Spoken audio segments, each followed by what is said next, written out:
The Labour front bench might be looking for a little bit of focus and a bit of a pep talk this morning, because it's a little lighter after Jeremy Corbyn was forced to sack 3 of his shadow ministers while another resigned. Yeah, it followed a total of 49 rebel MPs voting to remain part of the EU customs union, the single trade market, going against official Labour Party policy. Joining us now is the Daily Mirror's Kevin Maguire and Katie Perrier, a former advisor to Theresa May. Good morning to both of you.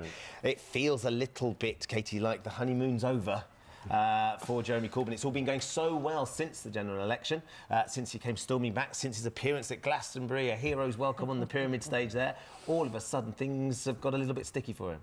But of course, he came from a really low point. So actually, everybody looking at the election thinking that he won, but he didn't. Theresa May won the election.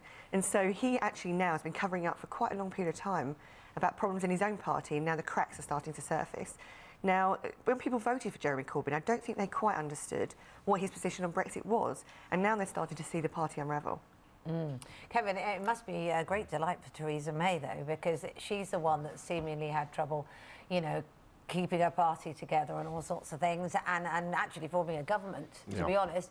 And so she might think, oh, thank goodness, there's another leader that's looking like he can't control his ministers. No, I think that's right. It's a diversion for her, and it's why there's some criticism of the Labour MP, Chuka for putting the amendment down, which exposed that. But Chuka feels very strongly for this. And the fact Jeremy Corbyn could sack the 3 shows he's stronger, because when they've rebelled in the past, he didn't sack them.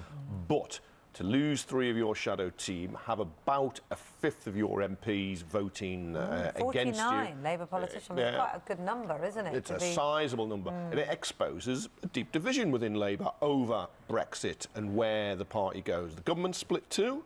Families are split. People in workplaces, communities are still split. It's a huge issue. Brexit's going to happen, but what does Brexit mean? What will be our future relationship with the European Union? And there is no agreement on that. Was he right to sack them, do you think, Kevin? Because there's some sort of criticism of the fact that, look, let them have their opinion, let them have the right to be able to turn around and say, we don't actually believe this is the way to go.